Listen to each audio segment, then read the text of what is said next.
में आप सभी को सुस्वागतम। जी हाँ, मध्य प्रदेश विधानसभा चुनाव में बीजेपी ने 230 सीटों में से 136 सीट पर अपने उम्मीदवारों का नाम ऐलान कर दिया है और 94 सीटों पर टिकट की घोषणा बाकी है।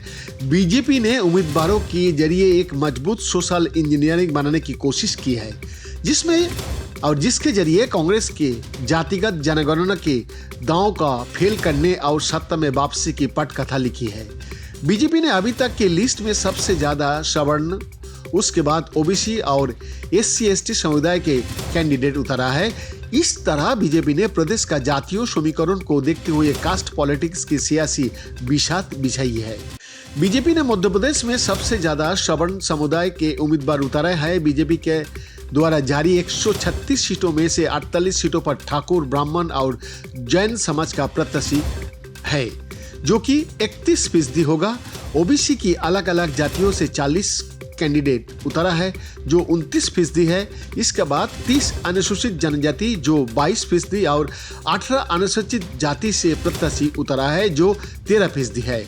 इस तरह से बीजेपी ने SC/ST को उनकी आबादी के लिहाज से टिकट दिया है, लेकिन ओबीसी वर्ग के आबादी के लिहाज से टिकट नहीं दे सकी।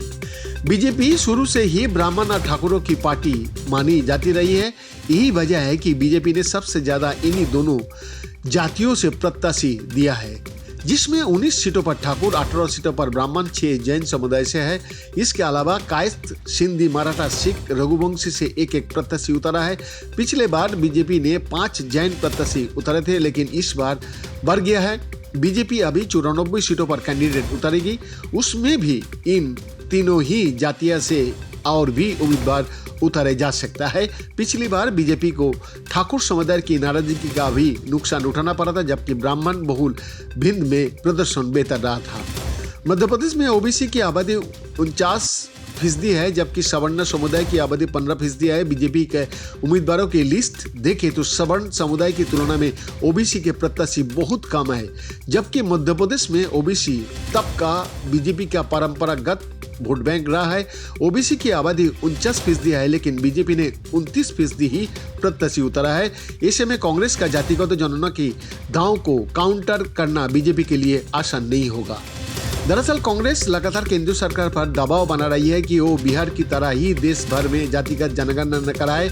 मध्य प्रदेश के शहडोल जिले के बोहारी में राहुल गांधी ने जातिगत मुद्दा उठाते हुए कहा था कि छत्तीसगढ़, कर्नाटक और राजस्थान में कांग्रेस सरकार ने जनगणना का काम शुरू कर दिया है और मध्य प्रदेश में सरकार बनने के बाद जातिगत जनगणना कराया जाएगी।